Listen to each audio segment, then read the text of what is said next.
After installing the Desktop Central, the next step is installing agents in client machines. Log in to Desktop Central. Click Admin and choose Domain. If you have a workgroup-based setup, fill the workgroup's name along with the admin username and password. For workgroup-based setup, the computers within that workgroup will get listed. If you have an Active Directory-based setup, adding domain details will allow Desktop Central to fetch computer details from your Active Directory. The credentials should have administrative privileges to install agents on the client computers.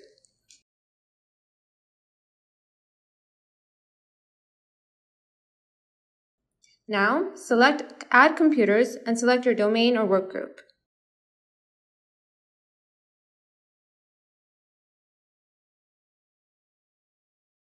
Following this, choose the computers that you want to manage. The sync between Desktop Central and Active Directory starts after adding the domain details. In case of workgroup, the computers will be directly listed. Desktop Central will now start installing agents in the selected computers.